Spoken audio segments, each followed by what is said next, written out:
بسم اللہ الرحمن الرحیم یا ایہا الذین آمنوا کتب علیکم الصیام کما کتب علی الذین من قبلکم لعلکم تتقون۔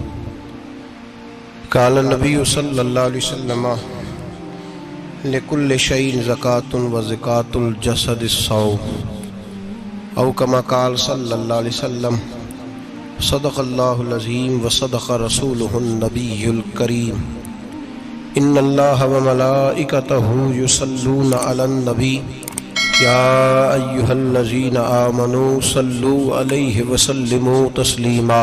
اللہم صل علی سیدنا و مولانا محمد معدن الجود والکرم وآلہ وصحبہ وبارک وسلم۔ حمد و صلاۃ کے بعد محدث ابن جوزی رحمۃ اللہ علیہ ایک بزرگ کے بارے میں فرماتے ہیں، وہ کہتے ہیں کہ بعض لوگوں نے تو ان کا اپنا نام لکھا ہے اور بعض جگہ پہ ایک اور بزرگ کا ذکر ہے اور بیان روایت حضرت محدث ابن جوزی فرماتے ہیں۔ وہ کہتے ہیں کہ میں گھر میں کوئی کام کرانا تھا، کام ہوتے ہیں نا چھوٹے موٹے گھر میں، تو فرماتے ہیں میں مزدور لینے گیا بغداد میں، چوکوں پہ مزدور ساری عمر کا مزدور ہی ہے نا بیچارہ، امیر تو امیر تر ہوتا جا رہا ہے اور غریب غریب تر ہو۔ ہمارے تو پیر بھی لوگوں کو کہہ رہے ہیں فقیر ہو جاؤ، خود امیر ہوتے جاتے، خود روز بروز امیر ہو رہے ہیں، دنیا کہہ رہے ہیں فقیر ہو جاؤ۔ تم بھی تو تھوڑا فقر اختیار کرو نا بھائی، جو درس دے رہے ہو۔ اللہ ماشاءاللہ، سب کی بات نہیں کرتا۔ فرماتے ہیں کہ میں نا مزدور لینے گیا، بغداد کے چوک میں مزدور بیٹھے ہوتے تھے، تو میری ان مزدوروں میں سے نا ایک نوجوان بچے پہ نظر پڑی۔ بڑا کمزور سا وجود تھا لیکن چہرے پر عبادت کا نشان تھا، ماتھا بتاتا تھا کہ نماز کا بڑا خیال رکھتا ہے۔ میں اس کے قریب گیا، چہرے بھی بڑا کچھ بتاتے ہیں نا، چہروں میں بھی بڑی رانائی ہوتی ہے۔ فرماتے ہیں میں قریب گیا، میں نے اس کو کہا بیٹے مزدوری کرو گے؟ تو کہنے لگا مزدوروں میں بیٹھا ہوں تو حضور مزدوری کے لیے ہی تو بیٹھا ہوں۔ تو میں نے کہا کہ چلو پھر، کہنے لگا نہیں میری کچھ شرطیں۔ میں نے کہا بتاؤ؟ کہنے لگا پہلی شرط یہ ہے کہ لوگ 4 دینار دیہاڑی لیتے ہیں، میں 3 دینار لوں گا۔ میں نے کہا یار بے تو بڑی بہترین ہے، باقی بھی اس طرح کی رکھ لے۔ اس نے کہا حضور دوسری شرط یہ ہے کہ میں آپ کی مکمل بات مانوں گا لیکن جب اذان ہو جائے گی پھر آپ کی نہیں سنوں گا۔ تیسری بات اس نے یہ کی کہ حضور میں آپ کے گھر میں کام کروں گا پر آپ کے کسی سوال کا جواب نہیں دوں گا۔ کہتے ہیں میں نے کہا یار تو بڑا عجیب ہے، شرطیں تو مالکوں کی ہوتی ہیں۔ کہنے لگا جی بہرحال میں شرطیں لگا کے جاتا ہوں۔ فرماتے ہیں میں اسے گھر لے آیا، کام میں نے اس کو بتایا تو جو کام مزدور سارے دن میں کرتا ہے نا اس نے 2 گھنٹے میں کر دیا۔ ہمارے مزدور سگریٹ پینے میں بھی تو آدھا گھنٹہ لگاتے ہیں نا، وہ چائے پینے جائیں تو پونا گھنٹہ، ان کو بھی تو دیانتداری کرنی چاہیے کہ نہیں کرنی چاہیے؟ معاہدہ کیا ہے نا جی تو پورا اترنا چاہیے نا۔ کہتے 2 گھنٹے میں، اب کام جب بندہ شروع کراتا ہے تو کام اور نکل آتا ہے۔ کہتے کام میں نے اس کو اور بتا دیا، وہ کرنے لگا۔ اس نے مٹی نکال کے رکھی تھی باہر رستے میں، تو اذان ہو گئی زور کی، اس نے وہیں کدال چھوڑی کئی اور چلنے لگا۔ تو میرا بیٹا کہنے لگا اس کو ذرا برابر کر دو۔ کہنے لگا چپ کر جا، تیرے باپ سے بات ہوئی تھی، جب اذان ہوتی ہے تو میں کسی اور کی نہیں سنتا، صرف اللہ رسول کی سنتا ہوں۔ کہتے مسجد چلا گیا، نماز پڑھ کے آیا تو دوپہر کا وقت تھا۔ میری بیوی کہنے لگی اس کو کھانا کھا لے۔ کہتے ہم نے کہا کھانا کھا لو، تو کہنے لگا میں نے روزہ رکھا ہوا، رمضان بھی نہیں تھا، نفلی روزہ رکھا ہوا۔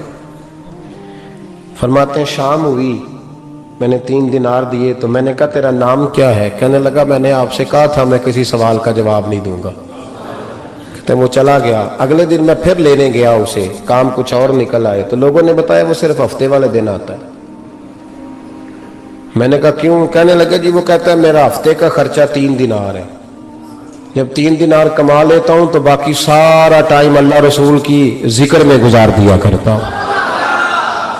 فرماتے ہیں جی اگلے ہفتے میں پھر لینے گیا، میں نے پورا ہفتہ انتظار کیا کہ کام اسی سے کرانا ہے۔ میں جب گیا تو میں نے کہا چلو، کہنے لگا میری شرطیں یاد ہے نا؟ اور میں نے کہا یاد ہے بھائی، ساتھ چل۔ فرماتے ہیں کام کرایا، 2-3 ہفتے وہ آتا رہا۔ ایک ہفتے میں گیا تو لوگوں نے کہا حضور آج نہیں آیا، کیوں؟ کہنے لگے بیمار ہو گئے۔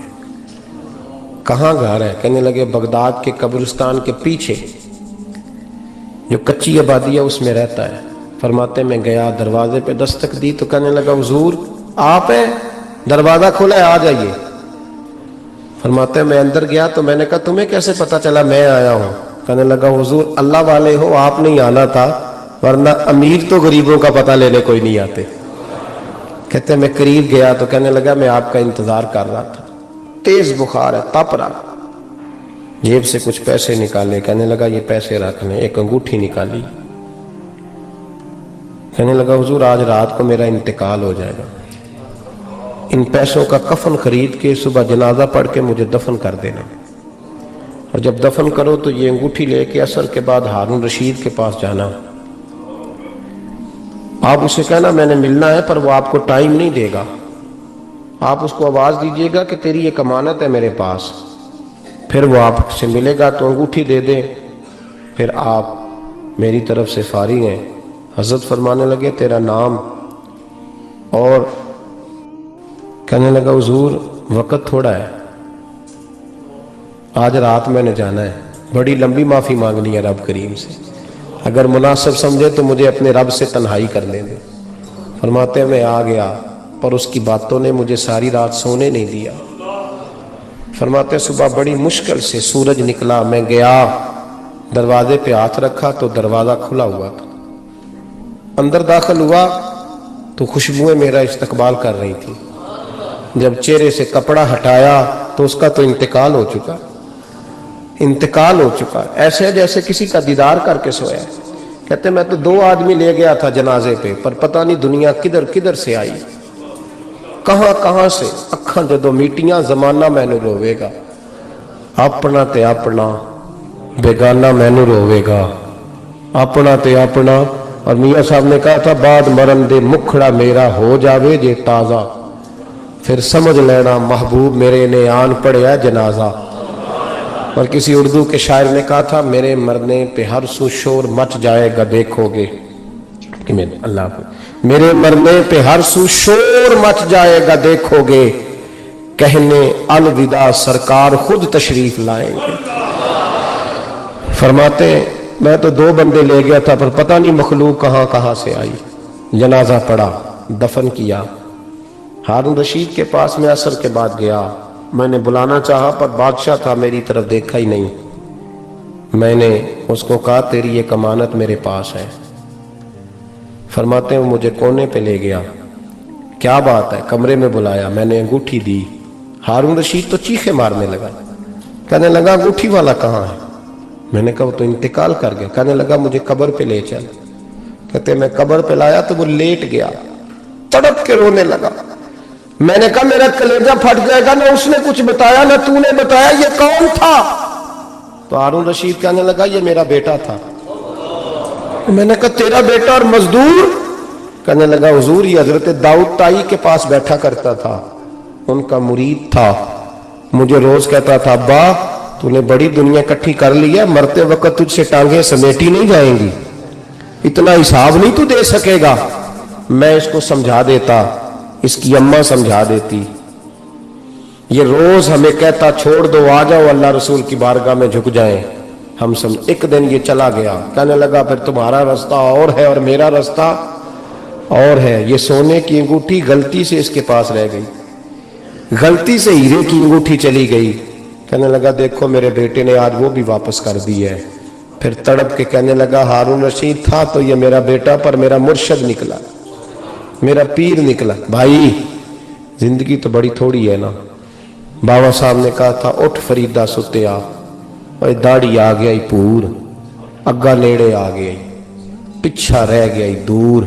اٹھ فریدہ ستیا خلقت ویکھن جا, متے کوئی مل جائی بخشیا تے تو ہی بخشیا جا.